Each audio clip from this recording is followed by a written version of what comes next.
विक्रमादित्य है सीएम पद का उम्मीदवार। वो बूढ़े दबदबे के साथ अपने चुनावी प्रचार में लगा हुआ है, लेकिन अचानक एक दिन उसकी नजर पड़ती है सुपरस्टार एक्ट्रेस आदा रंधावा पर। यहीं से उसकी जिंदगी पूरी तरह से उलट पुलट हो जाती है। आदा विक्रम के प्यार से इतनी परेशान हो जाती है कि वो खुले तौर पर ऐलान कर देती है कि जो भी इस आदमी को 7 दिन के अंदर मारेगा, मैं उसके साथ एक रात बिताऊंगी। क्या होता है इसके बाद? एक कहानी शुरू होती है मौजूदा सीएम के पार्टी ऑफिस से। सीएम को उसके नेता बुलाते हैं कि इस बार का चुनाव बिल्कुल भी आसान नहीं होने वाला। मैदान में विक्रमादित्य उतर चुका है और वो जोरदार खेल रहा है। सीएम बोलता है, जब विक्रमादित्य का बाप सीएम था तब से मैं सब कुछ देख रहा हूँ, इसलिए मैं ये काम अच्छे तरह से जानता हूँ। किसी भी तरह से इसे रोकना होगा। एक और नेता बोलता है, कल ये चुनावी भाषण देने वाला है, इससे पहले ही कुछ करना पड़ेगा। इसी दौरान हमें दिखाया जाता है कि विक्रम आखिर है कौन। इसके साथ उसका दोस्त संजय भी होता है। संजय फोन करता है मौजूदा सीएम और उसके नेताओं को। वो लोग साफ धमकी देते हैं, अपने स्कैंडल संभाल लो, नहीं तो सारी न्यूज अखबार में छप जाएगी। मतलब साफ है, सीएम और उसके नेता विक्रमादित्य को फंसाने की सोच रहे थे, लेकिन उल्टा विक्रमादित्य ही उन्हें परेशानी में डाल देता है। इसके बाद विक्रमादित्य बहुत सफल तरीके से अपने चुनावी भाषण देता है। फिर वो एक बिजनेसमैन से मिलता है। बिजनेसमैन कहता है कि मैंने नहीं सोचा था कि तुम मौजूदा सीएम को ऐसे चौंका दोगे। विक्रमादित्य बताता है, मेरे जन्म के वक्त डॉक्टर ने मेरे पिता से कहा था, या तो मुझे बचाए या तो मेरी माँ को। हालत बहुत क्रिटिकल थी। मेरे पिता ने मेरी माँ को चुना, लेकिन मैं अपनी जिद से पैदा हुआ, इसलिए मैं जो चाहता हूँ वो करके दिखाता हूँ। ये सुनकर बिजनेसमैन उसे एक ऑफर देता है। वो कहता है, जब तुम सीएम बनोगे तब जो भी बड़े प्रोजेक्ट होंगे वो सब मुझे देना। इसके बदले मैं तुम्हें 5,000 करोड़ का कमीशन दूंगा। लेकिन विक्रमादित्य कोई डील नहीं करता। उसी वक्त सड़क पर एक छोटा लड़का कुछ सामान बेच रहा होता है। विक्रमादित्य उसे अपने पास बुलाता है और पूछता है, पढ़ाई छोड़कर ये सब क्यों कर रहे हो? लड़का बोलता है, घर की जिम्मेदारी संभालनी पड़ती है। विक्रमादित्य उसे सामान का दाम पूछता है। लड़का कहता है 15 रुपए। बिजनेसमैन जेब से 15 रुपए निकाल कर लड़के को देता है, लेकिन विक्रमादित्य इसी बात पर बिजनेसमैन को डांट देता है और बेइज्जत करता है। वो बिजनेसमैन को छोड़कर सीधे लड़के के पास जाता है। फिर संजय से कहता है, अब से इस बच्चे की सारी जिम्मेदारी हमारी होगी। ये स्कूल जाएगा, रोज पढ़ाई करेगा। ये सुनकर बच्चा भी काफी खुश होता है। थोड़ी देर बाद संजय भी बोलता है कि 5,000 करोड़ कोई छोटी रकम नहीं होती। विक्रमादित्य बोलता है, इन सब चीजों में हाथ डालकर मैं अपनी नींद खराब नहीं करना चाहता। संजय जवाब देता है, तुम्हारी नींद उड़ाने वाला अभी तक पैदा भी तो नहीं हुआ। इसके बाद सीन शिफ्ट होता है सिनेमा हॉल में। यहाँ ऑडियंस सुपरस्टार आदा रंधावा की फिल्म देखने के लिए पागल होते हैं। यहीं से हमें आदा से पहचान कराई जाती है। फिल्म खत्म होने के बाद सीन आता है आदा के घर पर। एक धोबी कपड़े लेने आता है। आदा कपड़े उसे देती है। धोबी आदा को देखकर खुशी से उछल पड़ता है, क्योंकि उसने कभी सोचा नहीं था कि वो सामने से सुपरस्टार को देख पाएगा। आदा मुस्कुराकर बोलती है, हमें भी अपने कपड़े धोने तो पड़ते हैं। आदा की कहानी यहीं खत्म होती है। फिर सीन वापस विक्रमादित्य को दिखाता है। विक्रमादित्य एयरपोर्ट पर पहुंचता है तो रिपोर्टर्स उसे घेर लेते हैं। सब सवाल करने लगते हैं, अगर आने वाले चुनाव आप जीत गए तो क्या आप सीएम बनेंगे? सवाल सुनते ही विक्रमादित्य गुस्से में रिपोर्टर्स की तरफ देखता है। तभी सारे रिपोर्टर्स इधर उधर हो जाते हैं, क्योंकि उसी वक्त एयरपोर्ट पर सुपरस्टार आदा रंधावा भी पहुंच जाती है। सारे रिपोर्टर्स आदा का इंटरव्यू लेने के लिए दौड़ पड़ते हैं। यही वो पल होता है जब विक्रमादित्य पहली बार आदा को देखता है। आदा को देखते ही उसकी नजर हटती ही नहीं, जैसे पहली नजर में प्यार हो गया हो। पत्रकारों की भीड़ से विक्रमादित्य आदा का हाथ पकड़कर उसे अंदर ले आता है। आदा हैरान होती है। वो विक्रमादित्य को थैंक यू कहती है कि उसने उसे रिपोर्टर से बचा लिया। विक्रमादित्य आदा से पूछता है कि आप मुझे जानती हैं? आदा जवाब देती है, हाँ। विक्रमादित्य बोलता है, मुझे चाहने वाले लोग मुझे आदित्य कहते हैं। आदा उसे पूछती है, क्या आप मुझे जानते हैं? आदित्य कहता है, आपको कौन नहीं जानता, आपकी मूवीज तो बहुत फेमस है। आदा जब पूछती है कि उसने उसकी कौन सी फिल्में देखी हैं, तो आदित्य कहता है कि मैं ज्यादा मूवीज नहीं देखता। मूवी इंडस्ट्री और राजनीति दोनों में बहुत ही ज्यादा कंपटीशन है, इसलिए टाइम नहीं मिलता। इतनी बातों के बीच आदा वहां से चली जाती है, लेकिन आदित्य की नजर बस उसी पर टिकी होती है। थोड़ी देर बाद आदा लिफ्ट में जाती है। वो पलटकर सिर्फ विक्रमादित्य को देखती रहती है, लेकिन आदित्य का नशा उतरने का नाम ही नहीं लेता। एयरपोर्ट के अंदर आदित्य की नजर एक मैगजीन पर जाती है जिसमें आदा की फोटो छपी होती है। इसके बाद वो बार बार वही मैगजीन देखने लगता है। खासकर वेडिंग मैगजीन उसे काफी ज्यादा अट्रैक्ट करता है। अगले सीन में आदा एक वेडिंग शूट कर रही होती है। उसका परफॉर्मेंस इतना शानदार होता है कि डायरेक्टर उसकी खुलकर तारीफ करता है। उसी समय एक प्रोड्यूसर आदा के मैनेजर को फोन करके बताता है कि उसके फिल्म में किसिंग सीन होगा।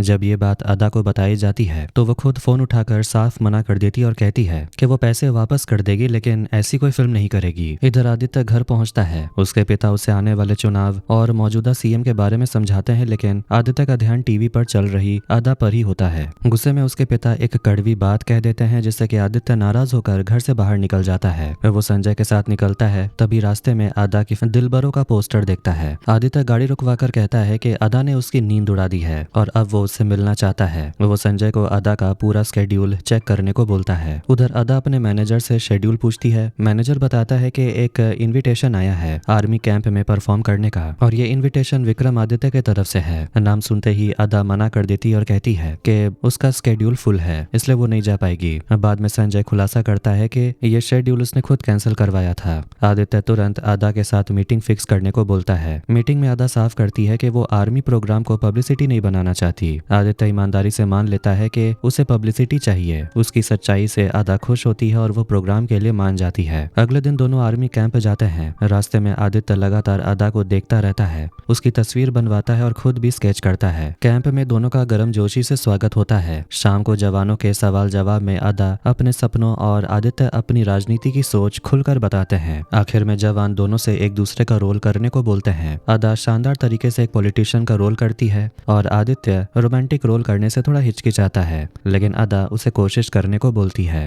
तब आदित्य घुटनों पर बैठ जाता है और बोलता है, आई लव यू अदा। मुझे खुद नहीं पता कि मैं तुमसे कितना प्यार करता हूँ। तुम्हें देखने के बाद मुझे सिर्फ तुम ही दिखती हो। मैं तुम्हारे लिए पूरी दुनिया से लड़ सकता हूँ। तुमसे नजर हटाना भी मुझे दर्द देता है। मेरी सारी ताकत, मेरी पूरी दुनिया तुम हो। तुम्हारे लिए मैं अपनी जान भी दे सकता हूँ। ये सुनकर अदा चौंक जाती है। वो हंसकर कहती है कि इतनी अच्छी एक्टिंग तो हम आर्टिस्ट भी नहीं कर पाते। जब आदित्य आंखों से आंसू पोंछता है, अदा फिर बोलती है, अरे आंखों में पानी भी आ गया। कितनी रियल लगती है तुम्हारी एक्टिंग। फोटो सेशन के दौरान अदा आगे बढ़ जाती है तो आदित्य धीरे से कहता है, ये एक्टिंग नहीं थी, ये मेरे दिल की बात थी। बाद में आदित्य उसे पूछता है क्या वो बचपन से एक्ट्रेस बनना चाहती थी। अदा हाँ कहती है। वही सवाल जब वो विक्रम से पॉलिटिक्स को लेकर करती है तो विक्रम बोलता है कि पॉलिटिक्स ने मुझे चुना है। मेरे पिता ने सिखाया कि पावर से ऊपर कुछ भी नहीं। रात को अदा सोने चली जाती है। आदित्य खुद से कहता है, अब समझ आया, अदा की पावर सबसे ऊपर है। अगले दिन आर्मी ऑफिसर उन्हें बैटल फील्ड दिखा रहा होता है। तभी एक आर्मी वाला अदा को पकड़कर जमीन पर गिरा देता है। विक्रम गुस्से में चिल्लाता है, मेरी अदा को टच करने की हिम्मत कैसे हुई। तभी वो सोल्जर सामने सांप दिखाता है और बताता है कि वो तो अदा को बचा रहा था। विक्रम माफी मांग लेता है, लेकिन अदा गुस्से में वहां से चली जाती है और मैनेजर को बोलती है कि तुरंत यहाँ से निकलने का टिकट कटाओ। आदित्य उसे कहता है उसे पता था कि वो अदा को पसंद करने लगा है, बस इतना आगे बढ़ जाएगा ये नहीं सोचा था। अदा अब उससे फिर से विक्रम कहकर बुलाती है, मतलब रिश्ता खत्म। विक्रम शादी की बात करने लगता है, लेकिन अदा साफ मना कर देती है। फिर भी विक्रम अगले दिन अदा के घर शादी के शगुन, कार्ड और होटल बुकिंग भेज देता है। सबके सामने अदा बोल देती है, मैं शादी नहीं करूंगी। इसके बाद विक्रम के लोग अदा की फिल्म रुकवा देते हैं। फिल्म सेट पर उसे फिल्म से निकाल दिया जाता है। अदा सब समझ जाती है और सीधा विक्रम के घर पहुंचती है। घर पहुंचते ही उस पर फूल बरसाए जाते हैं। विक्रम मुस्कुराकर कहता है, मैं तुम्हारा इंतजार कर रहा था। घर के अंदर जाते हुए विक्रम सारा इंतजाम दिखाने लगता है। अदा को यह देखकर गुस्सा आता है।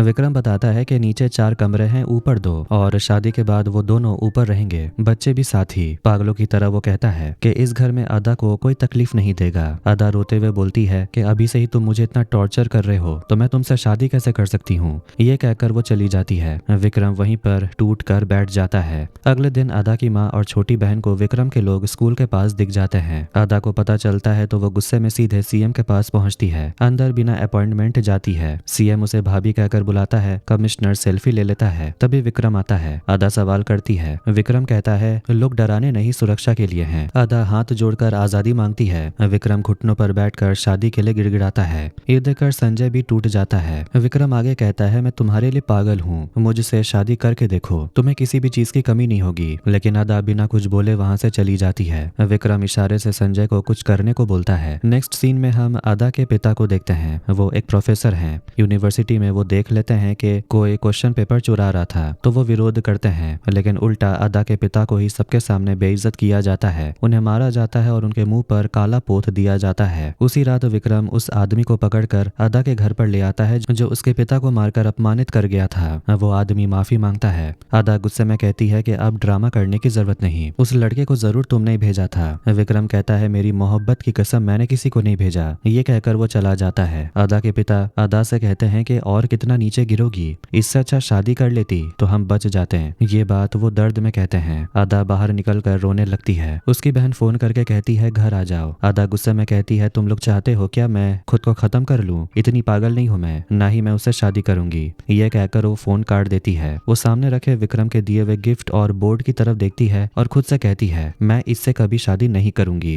अगले दिन विक्रम एक बड़े जन सभा में ऐलान करता है कि वो आने वाले चुनाव में सीएम पद के लिए खड़ा होगा। सभी उसी सभा में विक्रम मंच की तरफ आते हुए अदा को देखता है तो वो थोड़ा चौंक जाता है। अदा मंच की तरफ बढ़ते हुए विक्रम की बातें याद करती है कि वो जो कहता है वही करता है। वो अपने परिवार के अपमान को भी याद करती है और इन सब बातों को सोचते हुए अदा स्टेज पर पहुंच जाती है। सबके सामने अदा बोलती है, आपका आने वाला सीएम मुझसे बहुत प्यार करता है, इतना प्यार करता है कि मेरी फिल्म चलने नहीं देता, मेरी फैमिली को परेशान करता है। जब मैं मौजूदा सीएम के पास जाती हूँ तो वो मुझे भाभी कहते हैं। पुलिस कमिश्नर मेरे साथ फोटो खिंचवाता है, लेकिन एक बात वो नहीं समझता कि मैं उससे प्यार करती ही नहीं। आज तक विक्रम ने अपनी पागलपन मोहब्बत दिखाई, आज मेरी पागलपन की बारी है। इतना कहकर अदा सबके सामने ऐलान करती है कि अगले 7 दिनों में जो विक्रम को मारेगा मैं उसके साथ एक रात बिताऊंगी। ये सुनते ही विक्रम सन्न रह जाता है। विक्रम के समर्थक गुस्से में आ जाते हैं, लेकिन पुलिस हालात को संभाल लेती है। इसके बाद अदा विक्रम के पास आती और कहती है, तुमने क्या सोचा था कि लड़की मतलब बस हाथ में चूड़ियां पहनकर चुपचाप बैठी रहेगी? अब देखोगे इस लड़की की ताकत क्या है। तुमने मुझे बहुत जलाया है, अब तुम्हारी बारी है। मेरे प्यार की दीवानगी अब तुम्हें बर्बाद कर देगी। ये कहकर अदा वहां से चली जाती है। अदा के इस बयान से पूरा मामला ब्रेकिंग न्यूज बन जाता है। कुछ लोग अदा के सपोर्ट में बोलते हैं तो कुछ उसके खिलाफ। उधर अदा सीएम के पास पहुंचती है और पुलिस कमिश्नर से कहती है और फोटो खींचो। वहीं कुछ देर बाद विक्रम आता है और अदा से कहता है, पूरे देश के सामने खुद को इतना छोटा करते हुए शर्म नहीं आई? अदा जवाब देती है, तुमने इतने दिनों तक मुझे परेशान किया, अब तुम जानोगे मैं क्या हूँ। तुम्हारी ताकत सिर्फ इस स्टेट तक है, मेरी ताकत पूरे देश में है, अब तुम देखना।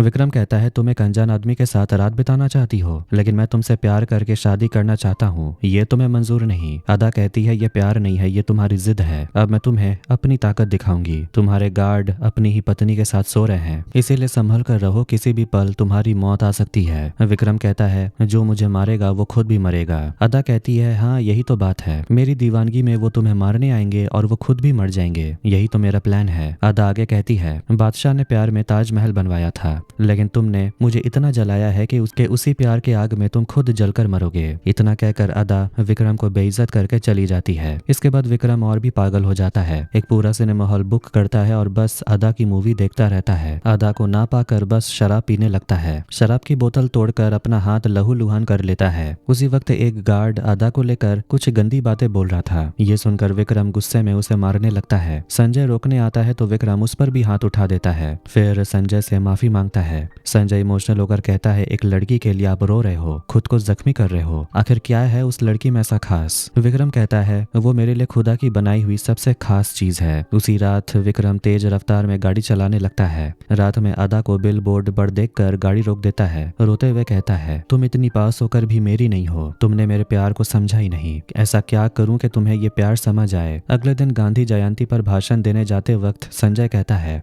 आप पर हमला हो सकता है। विक्रम कहता है, मरने के बाद ही लोग याद रखते हैं, डर कर जीने वाली जिंदगी मैं नहीं चाहता। स्टेज पर भाषण देते वक्त कोई विक्रम पर गोली चला देता है। गोली उसके हाथ में लगती है। शूटर को विक्रम के लोग पकड़कर मारने लगते हैं। बैंडेज बंधे हाथ के साथ विक्रम घर आता है तो देखता है कि अदा उसकी कुर्सी पर बैठी है। अदा कहती है, तो मेरे घर पर शादी के 4 कार्ड लेकर आए थे, आज मैं तुम्हारे लिए तुम्हारी 5 फोटो लेकर आई हूँ, तो बताओ मरने के बाद कौन सी फोटो अखबार में छपेगी, किस फोटो पर माला चढ़ेगी? आज तो बच गए, मरोगे तो कहाँ अंतिम संस्कार होगा? तुम्हें गंगा में बहाएंगे या कहीं और? ये सब सुनकर विक्रम की आंखों से लगातार आंसू बहने लगते हैं। फिर अदा ऑर्गन डोनेशन का फॉर्म दिखाकर कहती है, मरने से पहले अपने ऑर्गन्स डोनेट कर देना, जाने से पहले कम से कम एक अच्छा काम तो करके जाओ, और तुम्हारा जो पागल दिल है वो जिसे भी मिलेगा वो भी किसी और को जलाकर मार देगा। इतनी बेइज्जती के बीच 2 लोग वहां पर आते हैं। विक्रम उनसे कहता है, आज से आपकी सारी जिम्मेदारी मेरी है। ये देखकर अदा थोड़ी हैरान होती है। संजय तब अदा से कहता है, आपके जैसे फैन फॉलोइंग है, वैसे ही विक्रम भाई के भी बहुत लोग हैं जो उनके लिए अपनी जान तक दे सकते हैं। जिन्हें आपने पहले देखा था उन्हीं का बेटा गोली चलाने वाला था, और ये सब विक्रम भाई का प्लान था, सिर्फ देश को चेतावनी देने के लिए। इसके बाद विक्रम अदा से कहता है, हमारी शादी होगी, हमारी शादी एक त्योहार बन जाएगी, खूब मजे करेंगे, लेकिन तुम्हारा पत्थर दिल मेरे लिए पिघलता ही नहीं। बादशाह ने प्यार में ताजमहल बनाया था और मैं प्यार में सिर्फ तुम्हारे लिए प्यार का ताजमहल बनाऊंगा, शायद तब तुम्हारा दिल नरम हो जाए। अदा चुपचाप सुनते रहती है। विक्रम आखिर में कहता है, अगर मैं मर भी गया और तुम्हारी आंखों में आंसू गिरे तो मेरी रूह को बहुत दर्द होगा। अदा ये सब सुनकर बिना कुछ बोले वहां से चली जाती है। इसके बाद विक्रम एक बहुत पॉपुलर शो में लाइव इंटरव्यू देने आता है।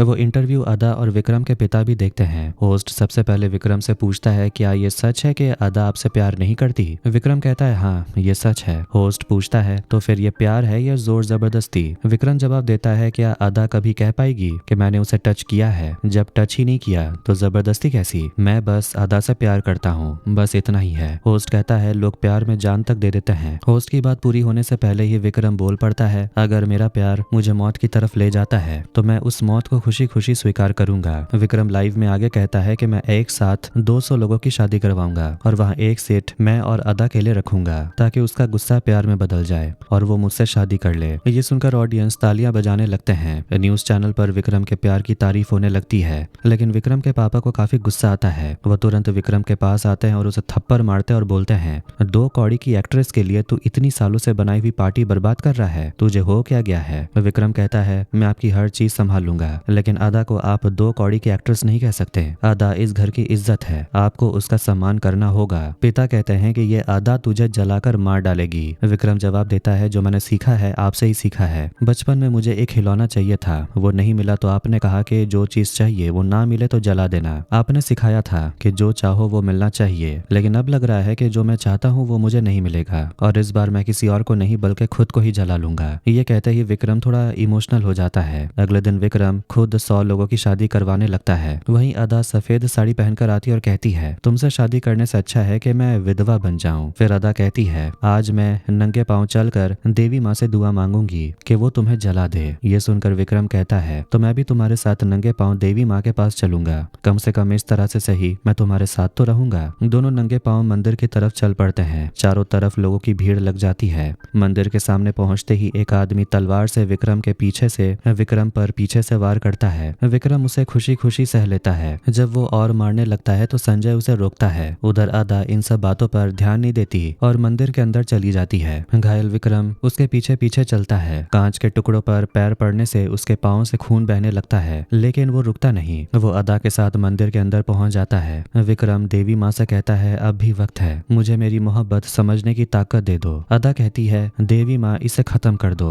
ये सुनकर भी विक्रम खुश होता है। अदा कहती है लगता है तुम्हारे लिए लोग एक के बाद एक जान देने आ रहे हैं, लेकिन याद रखना मेरे भी भक्त कम नहीं है। अदा समझ जाती है कि शायद ये सभी विक्रम का ही प्लान है। उसी दिन जब अदा घर लौटती है तो वहाँ एक बिजनेसमैन और एक ऑपोजिशन नेता मौजूद होता है। वो अदा से कहता है कि आप हमारे चुनाव के लिए कि आप इलेक्शन में हमारे लिए काम कीजिए, हम विक्रम को मार देंगे। अदा तब विक्रम को फोन करती है। विक्रम फोन उठाता है, कहता है कि मेरे लिए प्यार जाग गया क्या जो मुझे फोन किया? अदा कहती है कि तुम्हारे 2 साथी मुझसे घर पर मिलने आए थे, वो तुम्हें मारने की डील करने आए थे। मुझे तुमसे इतना गुस्सा है कि तुम्हें मारने का हक भी मैं किसी और को दे नहीं सकती, इसलिए तुम्हें फोन करके बता दिया। उधर नेता और बिजनेसमैन अपने अड्डे पर आकर कहते हैं आज अदा ने ठीक नहीं किया। तभी विक्रम वहां पहुंच जाता है और उन्हें धमकी देकर कहता है अगर फिर कभी अदा के इलाके में दिखे तो अंजाम बुरा होगा। बिजनेसमैन कहता है कि वो इलाका तेरे बाप का है क्या? विक्रम जवाब देता है बाप का नहीं मेरा है। उसी दिन एक अलग अलग जगह ब्लड डोनेशन कैंप लगता है। विक्रम बहुत से लोगों को लेकर आता है और वो अदा से कहता है तुम तो मेरा खून लोगी नहीं, इसलिए मैं इन्हें लेकर आया हूँ। लेकिन विक्रम खुद भी ब्लड डोनेट करता है। खून देते समय वो कहता है कि मेरा ब्लड ओ नेगेटिव है, बहुत रेयर होता है, अगर कभी तुम्हारे किसी फैन ने मुझ पर हमला किया तो ये काम आ सकता है, इसलिए संभाल कर रखना। अदा खून फेंक देती और कहती है मुझे इसकी कोई जरूरत नहीं। विक्रम फिर से खून देने लगता है। नर्स कहती है कि अभी खून नहीं दे सकते।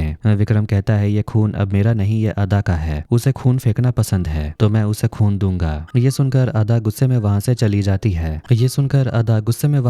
जाती है। रात को विक्रम रामलीला देखने जाता है। संजय कहता है कि आज और कल मत जाइए। विक्रम कहता है नहीं जाना जरूरी है। रामलीला में विक्रम को अदा दिख जाती है। अचानक कोई चीज विक्रम की तरफ फेंकी जाती है, लेकिन वो डरता नहीं। उसी रात कुछ लोग अदा को उठा लेते हैं। बाद में पता चलता है कि ये विक्रम के पिता का काम था। पिता विक्रम से कहते हैं कि अदा को घर ले आया हूँ, अब जो करना है कर। लेकिन विक्रम अपने पिता पर ही गुस्सा होता है। कमरे में अदा कहती है ये तुम्हारी मोहब्बत नहीं, अब पता चल गया कि तुम एक नकाबपोश शैतान हो। वो अपना दुपट्टा गिराकर कहती है जो करना है कर लो। विक्रम कहता है तुम मुझसे प्यार नहीं करती, इसका मुझे दुख नहीं है, दुख ये है कि तुम मुझे कभी समझी ही नहीं। वो अपने चेहरे को दूसरी तरफ करके अदा का दुपट्टा सही करता और कहता है मैं तुम्हें उठाकर नहीं लाया, ये काम मेरे पिता का था। विक्रम अदा को घर छोड़ने ले जाता है। जाने से पहले कहता है कि तुम मुझे विलन मानती हो, पर आज पहली बार विलन हीरोइन को घर छोड़ने आया है। ये सुनकर अदा की आंखों में थोड़े से आंसू आते हैं। विक्रम उसे अपनी गाड़ी से बाहर छोड़ देता है। अगले दिन विक्रम संजय से कहता है आज दशमी है, अगर आज मैं अदा को अपनी मोहब्बत समझा नहीं पाया तो फिर कभी नहीं समझा पाऊंगा, और अगर मरा नहीं तो भी अदा मुझे नहीं मिलेगी। संजय कहता है आपने कोशिश भी तो कम नहीं की। फिर संजय कहता है आपके पिता मुझे सड़क से उठाकर इंसान बनाए, लेकिन आज एक सच बताऊंगा जो इतने दिन छुपाया था। आपकी माँ की मौत आपकी वजह से नहीं हुई थी। ये सुनकर विक्रम खुश होता है। वो संजय को गले लगाता है और आदा के घर चला जाता है। वहां पहुंचकर आदा को बाहर बुलाता और कहता है आज जो कहूंगा वो किसी ने नहीं सुना। उस वक्त ये सब लाइव टेलीकास्ट में विक्रम के पिता भी देख रहे होते हैं। विक्रम कहता है मुझे प्यार कभी नहीं मिला, इसलिए मैं तुम्हें पागलों की तरह चाहता हूँ। मैं सोचता था कि मेरे पैदा होने से पहले ही मेरी माँ मर गई, लेकिन आज पता चला कि मेरी वजह से वो नहीं मरी। अब मुझे कोई शिकायत नहीं है। तुम मुझे प्यार करो या ना करो मुझे फर्क नहीं पड़ता, बस मरने से पहले मुझे माफ कर देना। अब मैं राजनीति भी नहीं करूंगा, सीएम की कुर्सी भी नहीं चाहिए। आज मैं वहां जाऊंगा जहां तुमने पहली बार मुझे मारने का ऐलान किया था। वहां तुम्हारे फैंस भी होंगे, तुम भी आ जाना और अगर हो सके तो मुझे माफ कर देना। ये सब कहकर विक्रम वहां से चला जाता है। उसके जाते ही विक्रम के पिता संजय को फोन करते हैं और हुक्म देते हैं आज ही अदा को मार देना, ताकि सबको लगे कि विक्रम को मारने की कोशिश में गोली अदा को लग गई। ये सुनकर संजय काफी ज्यादा टूट जाता है, उसे दर्द होता है। रात में विक्रम खुद रावण के पुतले में आग लगाता है। उसी वक्त अदा दौड़ती हुई विक्रम की तरफ आती है। संजय बंदूक फेंक देता है और मारने के इरादे से एक वार करता है, लेकिन वो लगता नहीं। गोली की आवाज सुनते ही विक्रम भी अदा की तरफ दौड़ता है और उसे जोर से गले लगाता है। जिस तरफ बंदूक होती है वो उसी तरफ मुड़ जाता है। गोली अदा को नहीं विक्रम को ही लग जाती है। ये देखते ही विक्रम के पिता सिर पकड़कर बैठ जाते हैं। संजय भी जोर जोर से रोने लगता है। उधर अदा विक्रम को अपनी गोद में ले लेती है। विक्रम जलते हुए रावण की तरफ इशारा करके कहता है देखो रावण जल रहा है। सच ये है कि इस जन्म में मैं कभी तुम्हारा था ही नहीं। अगले जन्म में मैं फिर तुम्हारे सामने आऊंगा, लेकिन तब मैं तुम्हारी तरह प्यार करूंगा, अपने तरीके से नहीं। फिर भी अगर तुम तैयार ना हो तो मैं मान लूंगा कि तुम मेरी जिंदगी में कभी थी ही नहीं। ये कहकर विक्रम पूछता है क्या तुमने मुझे माफ कर दिया?